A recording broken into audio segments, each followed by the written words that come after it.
Oh man, so Raw tonight was kind of a bust. They completely fucked up the idea of the Money in the Bank. Did you catch that? Yes, I did actually. How do you sit there and make Money in the Bank has always been about elevating the young stars, giving them a chance to shine on their own in a high risk, lots of spots kind of match, which gives them obviously a contract.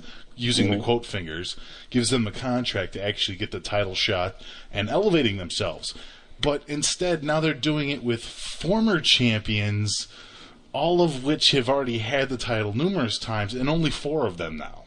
And two of them are in their mid-40s and are, oversized to be in a ladder match. Oh my God, what a screw! It's ridiculous. And John Cena is very uncoordinated to be in a ladder match. Kane, Cena, Chris Jericho, Big Show. and Big Show. Oh God! And one is under 35. What they following the TNA, protocol. Wow. I mean, that's not a good idea. I don't know whose idea that was, but that's not a good idea. And before anybody chants, you still got it. No, they don't. Big Show does not still got it. No. Kane slightly has it, but he is 46 years old, and it's getting a little silly now. Yeah. But and John Cena is not coordinated. He's uncoordinated. He doesn't have those kind of skills to dazzle us with ladder spots and stuff. Yeah, he can maybe take a dive here and there, but Jericho's older too now. Jericho's 39. I mean, yeah. I don't get this at all. I mean, I don't know what kind of like you said, it's elevate young talent. It's usually a spot fest. Mm-hmm. Back in the day, Jeff Hardy, Edge, Shelton Benjamin, who could forget those classic moves. Just you name them.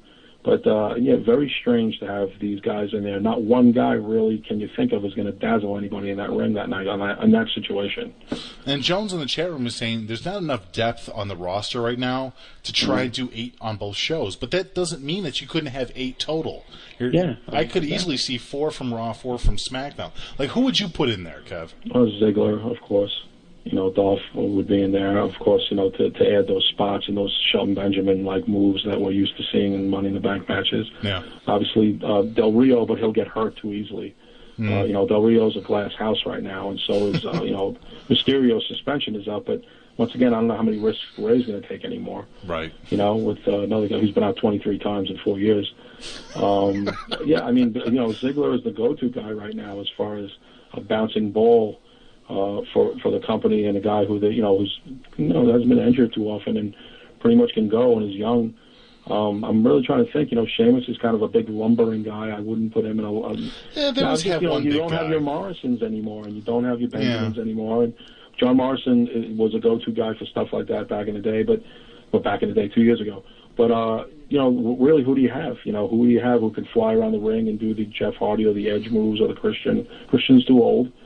I think it's true. You got Cody Rhodes. You kind of look at it. It's you really got to kind of scratch your head.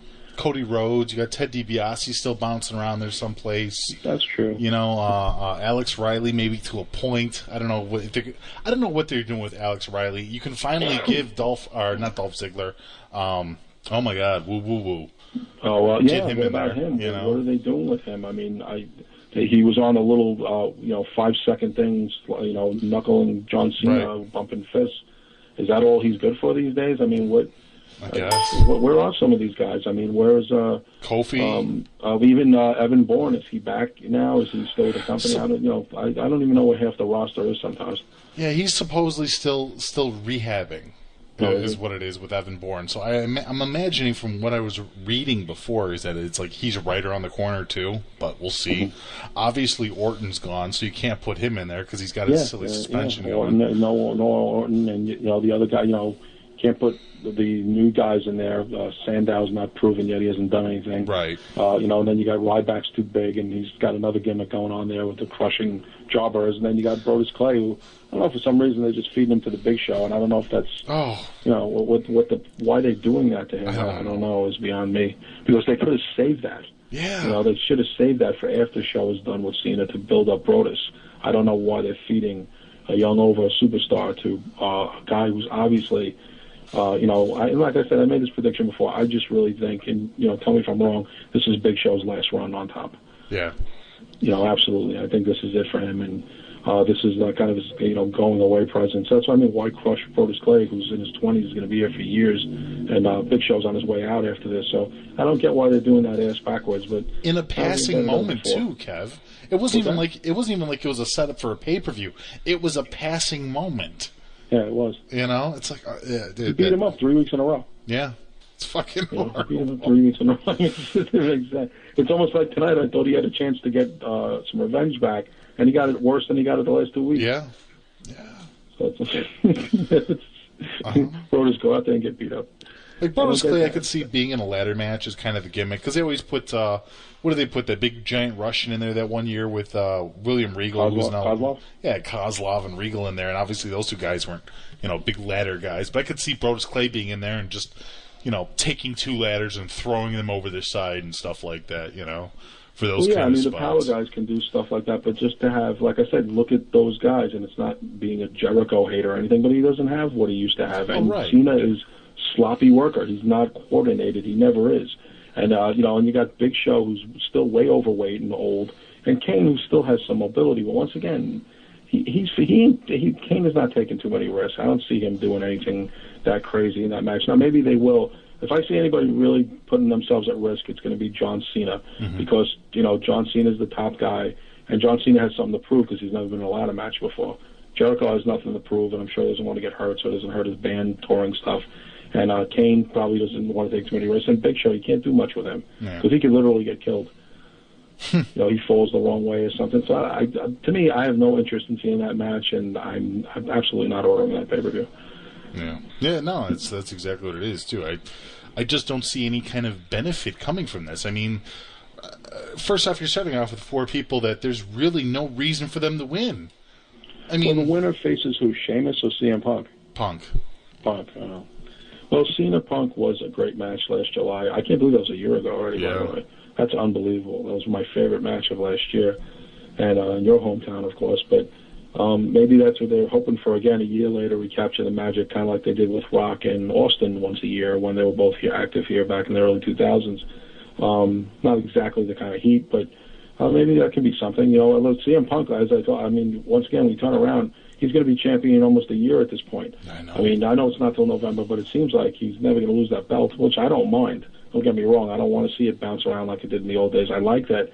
I know Don Tony disagrees with me. I don't like Santino Marella that much, but I like that they're keeping the belt on him a little bit. They're not just bouncing these titles around every week. Right. So I like that old school mentality.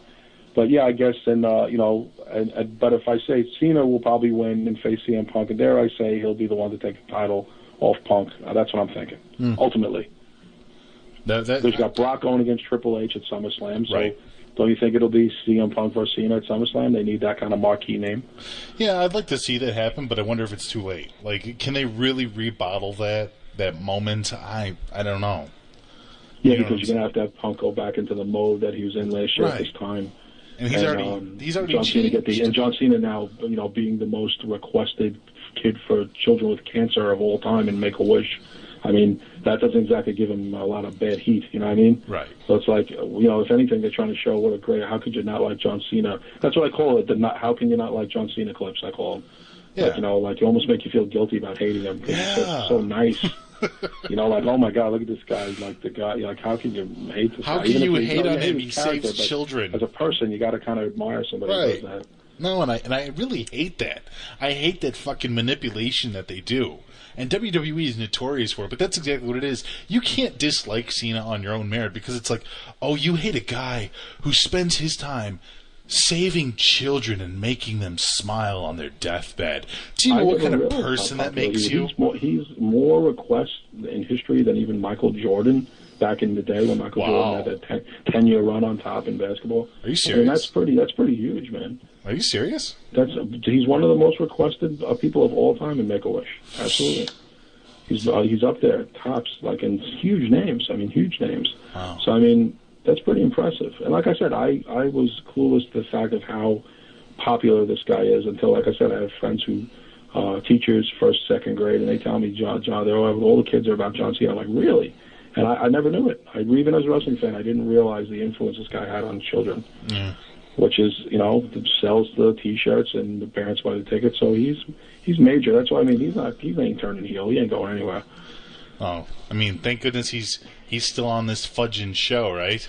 I caught that actually when he said that. I laughed my ass off because Chris Jericho just turned to him, fudging. Really? What are you, fucking 9?